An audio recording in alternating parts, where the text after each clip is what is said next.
I said, goddamn! Damn, you're like flying in like a fucking airplane. That's what it feels like to watch this fucking movie, man. Adam Wingard directed The Blair Witch, and this is the spoiler review for it, so go back to the other review if you've not seen it yet. So, The Blair Witch 2016, we've not learned yet, have we? When somebody invites you to the forest, in the woods, in an abandoned house, you say, fuck no, let's play basketball instead. But no, okay, so basically this movie is the brother of Heather, the main girl from the original Blair Witch. The one with the nice butt cheeks. Yeah, Heather Donahue. She does have nice cheeks. She has obviously been missing for years, and he feels that she's still alive out in the woods somewhere. So the first half of this movie, it's a lot similar. It's really similar to the Blair Witch Project. It's just, the one thing about it though is it just doesn't look as realistic for some reason than like the original Blair Witch did. I don't know what it is. I guess it's because technology has gotten to a point now. It's been done before. Yeah, and it's Paranormal Activity-ish looking. You know, like clean. It's real clean. Like it's real clean.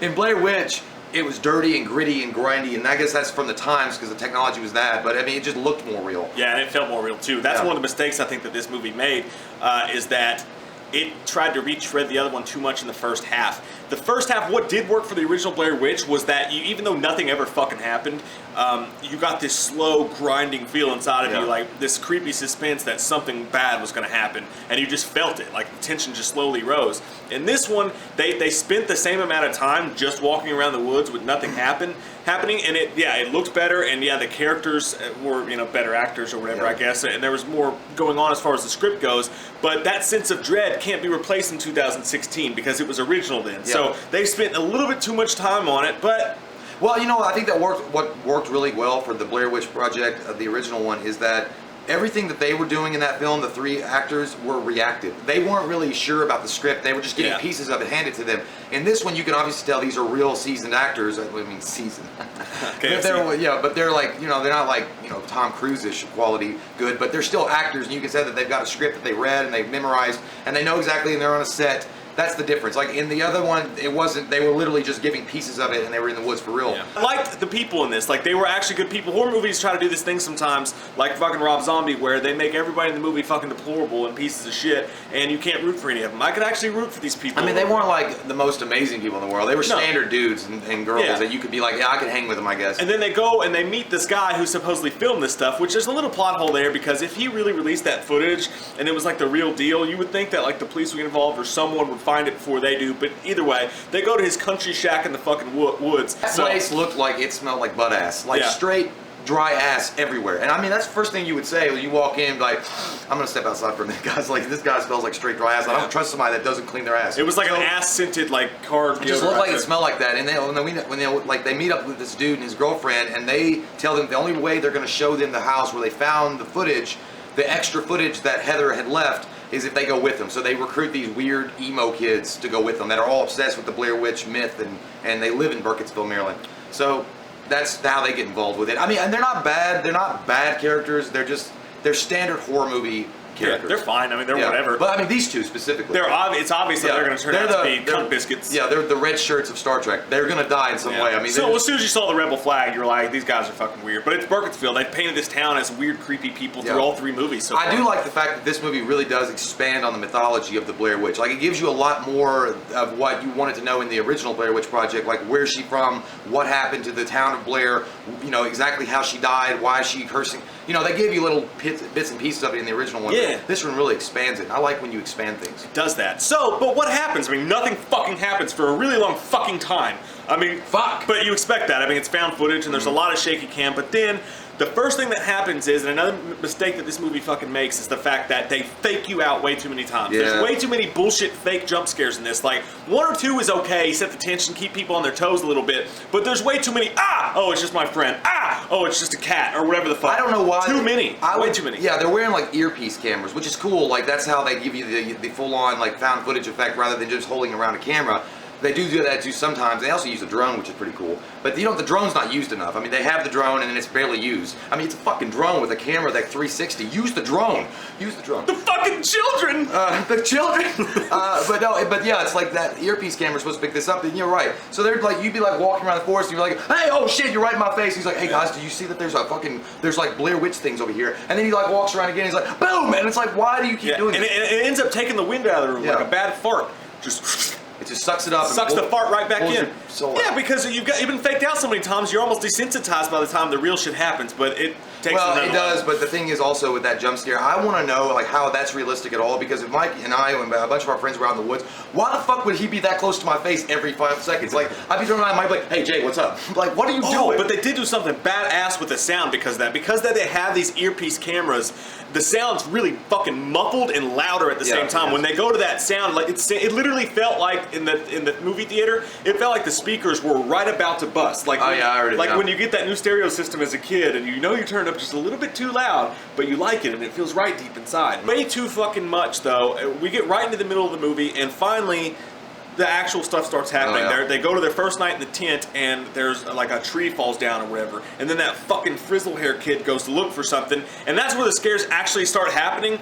But then there's also like from the middle of the movie to the last act, there's a lot of scares that don't really go anywhere too. There's like it's almost like they're afraid to say, well, let's actually show it, or let's actually have it be the witch. Not show her, because I know they can't, but they're afraid to actually like make a sound a real thing. It's always like, well, they saw the Blair Witch things, but those kids ended up doing it. And there's always just something. They never really just like took it. They would always shake the camera, or they would go to another topic or whatever. They never really focused on one thing. It's like you're putting your tip in just a bit, but not enough to really go full deep. Now you got to go full deep with your cockles, and this one was just like too much tongue. I can't do it. Too much tongue. Yeah, too much.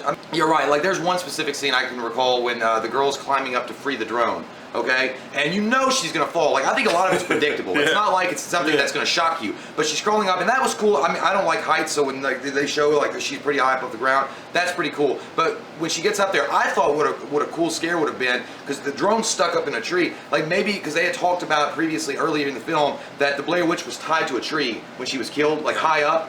And it would be cool to see like maybe a moment of the Blair Witch like holding the drone and then smacking her off or something. That's a good one, man. Give me some of that. No, I don't want to do that. I don't want. Now it's over. It's fuck it. I was gonna. Nope. You fucking don't touch me. God, somebody's homophobe. That part would have been cool if they'd had that scene, I think specifically, because you know she's gonna fall. It was like a scene out of Cliff. That should have been in the movie too. That would scare the fuck out of somebody. It was like, good thing the cameras can't see my crotch.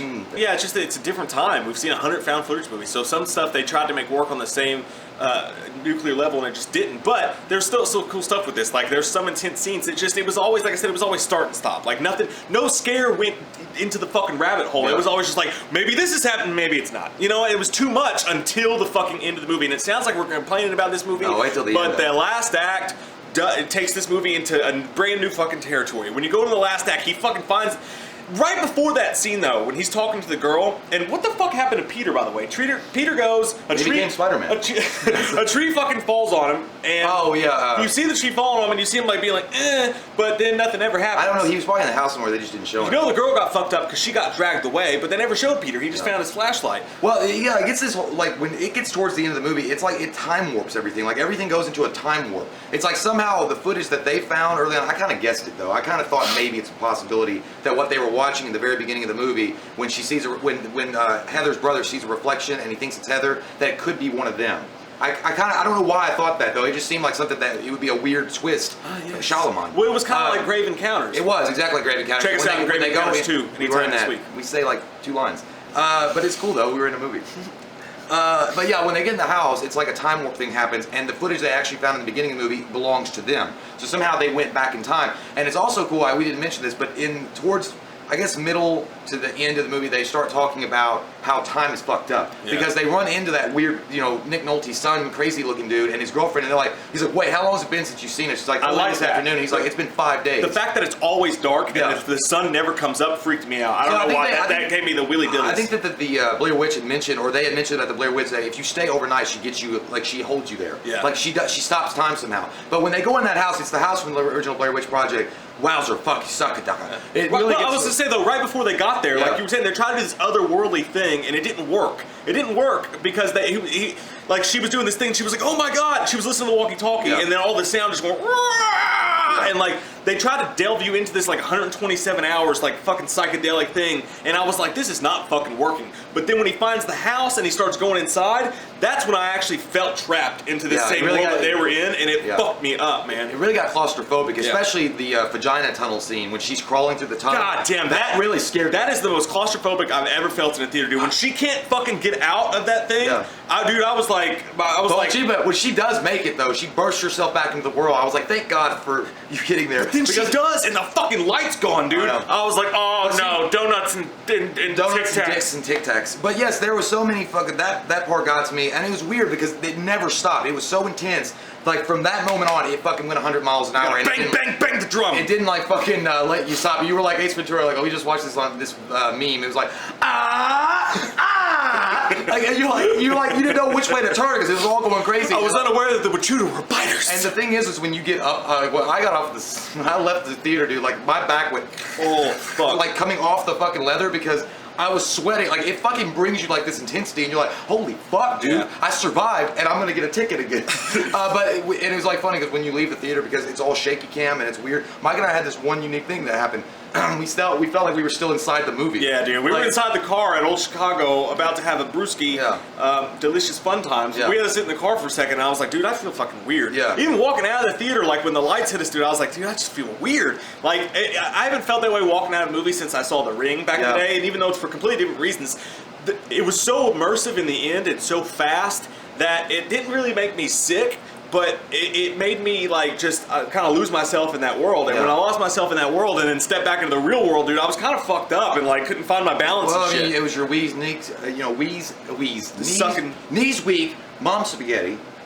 That's what happened. Mom spaghetti. No, honestly, I really didn't think to go in to see the Blair Witch and have an existential experience when I left. Like, am I real? Is life real? I want to mention really fast, and this is cool, and I know people want to know, and I think a lot of people want to know, do you get to see the Blair Witch? In fact, you do. You get to see her 3 times, and the bitch is fucking scary. Yeah. The first time's not as bad because when they flash her in the room, it's like a lightning strike, and she's CG. She's like hairy and basically what you would think the witch would look like based on the descriptions. The second time got me because when the girl watches, what was his name, Josh or something, or Jason? When Jason or Josh or whoever the fuck he is goes in there to look for his sister in the house, she's like standing outside looking like an idiot yelling at him at the house. I mean, you should have just left him and run. She's looking around the fucking woods, and all of a sudden you see a spindly fucking creature behind the tree go, it's like, you're like, ah! And the music, the way everything goes, dude, it was literally like, it's like it's scary. Back away. And then she's like, oh my god, and then she runs, but it was just the way that the camera was moving real slow. And the color of her. She was like this mucus fucking yellow. Yeah, let's forget to talk about that foot, by the way. The foot. Tough acting to Nacton. Clan? No, the girl's fucking foot. Oh yeah, fuck. See, the girl's. I thought you said the Foot Clan. The girl cuts. We're jumping all over. Yeah, no, it's fine. It happens. But the girl that cuts herself on the rock in the movie, and you know that shit's gonna get and you know that shit's gonna happen. But fucking, he's checking on it, and he's like, oh shit. And he's like, no, you're fine, it's okay. But it fucking moves, and then the fucking pus comes out of it, dude. That was sick. Yeah, it was up in her fucking calf muscle, and she pulls out a goddamn caterpillar thing. I was like, you better spray some tough actin on that shit. Yeah, I done cut my fucking leg off. Creams and sobs are in my future. Creams and sobs. But yeah, it was fucking disgusting. But yeah, anyway, that was sorry. great. Yeah, that was nasty. That was one of the more key points of the scene. That was early on too, because you knew it was gonna get worse. It kind of felt like Evil Dead in the original, the remake. You know how she kept getting worse and worse. It was gross. Anyway, so yeah, when you see the Blair Witch the second time, and the third time, talk about it, Mike, because that got Mike the third time. The second time got me. Yeah, literally in the theater, like I was audible, man, because when they showed it, I went, I was not fucking ready. And we were right next to people too, and that was literally the noise, man. I went, But no, like she's holding the fucking camera back, because you can't look at the witch, right? Yeah. So, because if you look at it, it kills you. I don't know how you can look at it on film and be okay. That doesn't make sense to me. Through the lens. But yeah, but the bitch is so ugly is the point that it fucks you up. So I was like, are we gonna die? I didn't look. He gets fucked up because the witch pretends to be his sister, I guess, because he goes, Heather, is that you? And it's like, no, you dumb fuck. But he turns around instantly because like he's really terrible at Simon Says. Simon Says turn around. I just now thought of it though. You know, he only because when he was saying Heather and he was talking to her, the girl was like, who are you talking to? Lisa couldn't hear her. Yeah. So the Blair Witch was speaking in his head. Yeah. That's what they were doing. That's what those bitches do. She turns the camera to her back like this, and the fucking. She's like, you only see it so fast, but it reminded me of like of the Blair Witch like spider version, man. Yeah. Her arms are so long, and she was like this sick gray color and just fucking gross. She's basically what you remember the movie Coraline. When Coraline's mother turns into this weird, like, look like a fucked up evil, like, Cruella de Vil or something. But by the way, I was just thinking, actually, she is your mom when you ask your mom to stay home from school. Like, that's what she turns into. She's like, it's cool, though, because when she's running down the hallway, you also hear the boom, boom, like her feet falls, and like, damn, that bitch is fat. Everything that took place in the house was fucking 10. I mean, it was fucking gnarly. And that part of it was, for sure. And then, like you said, when the lightning flashed and you just saw her eyes for a second, I was like, oh, you got me back. Now you have my curiosity, sir. Yeah, and it's like, it's so crazy, though, because when he runs, that house is a lot bigger than I thought. Like, it doesn't look that big, but it was apparently multiple rooms. I was so fucking tired of watching him run with that camera. I know, that was making me sick. But when he finally gets into the room and you find out they have to do, like, the reason why we're saying you can't look at her is because when they get in an attic. And apparently there was the debate whether or not Rustin Parr was influenced by the witch that killed the kids in the basement, or did he do it in an attic. But in this case, they're in the attic. And when the witch breaks stuff, that was fucking intense. Because he's like telling her, he's like, just stare at the corner. That's why they have to stare at the corner, because you can't look at her. He's like, just get in the corner, just get in the corner. And then you see this boom from the camera, and the fucking witch is in the room. And they're just like, I mean, I would have fucking dumped everything. Like, shit would be at the bottom of my feet. Pee, I'd have just done everything. And then, the witch would come over like, damn, like, she wouldn't even fuck with me. She's like, he's already shit himself. Like, I'm not even fuck with that. Yeah. I'm not doing that. No. I did the trifecta: pee, poop, and vomit at the same time. And sneeze. And sneeze and kill myself anyway. So yeah, but ultimately, I didn't like the very, very ending of it, where the camera just drops again. They just it's like you guys fucked us on that. I really thought it was one cool. time already. Yeah, it's been a cool scare. I mean, maybe it'd been more cinematic and Hollywoodish, but maybe having the camera like kind of float up like this by itself, and then you turn and it's like a fucking witch or something. Or like that. Or you see her. Or your first idea was a good one. But imagine this though: the sucks. camera floating up. No, it's not. It's good. But imagine the camera floating up, and then you seeing like that spindly ass creature like carrying out that girl from the end of the night or something, or dragging her. Paranormal Activity. Yeah, good. Whatever. Don't give a fuck. Maybe Katie comes in with a knife. Paranormal Activity and snaps the bitch's neck. Who wins? And it's a surprise. It's not the woods. It's not Into the Woods. It's not the woods. It's not Blair Witch. It's Paranormal Activity 9. Anyways, but yeah. So ultimately, guys, I give it a fucking 8. My scores went up just talking about it and thinking about it because it creeped me out last night when I was alone in my bunk thinking about it. You live in a bunk? Yeah. Oh. The first half of the movie I didn't enjoy a whole lot, but when you go in the house, it's a horror movie, and normally the ending of horror movies ruin them. In this case, it fucking saved it. The ending is so goddamn intense and so fucking scary and so just wild and gnarly and claustrophobic, and just, it's an experience. It's a fucking experience. So automatically, this movie, it's an 8 for me. I'm going to give it a 7.5. I loved it. I thought it was a really great movie. I think it's a very good, successful movie as far as a sequel to the Blair Witch Project. Book of Shadows didn't do it as far as Book of Shadows was a different kind of movie put together. This is actually a good sequel to the Blair Witch Project. It just sucks it waiting all this time to get it. It is intense. It will definitely make you feel and want to know what happens to the characters in the movie, and then especially like just wanting to know how the Blair Witch is gonna like get on, because that's what I was thinking the entire time. I was like, okay, you waited all this time to see what the Blair Witch looks like. Are they actually gonna deliver it? So it keeps you on the edge of your seat for sure. It's an edge of your seat kind of movie. So I would definitely recommend anybody that's a fan of the Blair Witch Project to go see it. And even if you're not a fan of just a horror movie in general, it's a disturbing enough movie to keep you ratcheted in and fucking hold on to your sack or vagina, whatever you got. Hold on to those tits. Yeah. Yeah. Mm-hmm. Yeah. Yeah. You just said sack or vagina, and I was like, what? Well, because they might not be a girl. I agree. Dude or dudette. Just put your hand in it like it's a pocket. Yeah, so it's an 8.0 for me, 7.5 for Jay. Comment down below, let us know what you guys thought about the fucking movie, and do you think they should do another Blair Witch? That's the question. Do you think there should be a sequel to this? I could go with it. I'd be alright. If Adam Wingard did it. What a fucking year for horror, man. It's been This great. is fucking awesome. This is not the best horror movie that's come out this year, but it may be the scariest. Nope. You don't think so? Rings, nope. Well, it's not out yet. It's gonna come. I'm gonna come. Oh. We love your fucking faces. If you're new to the channel, click that subscribe button and get some goddamn wham up in you.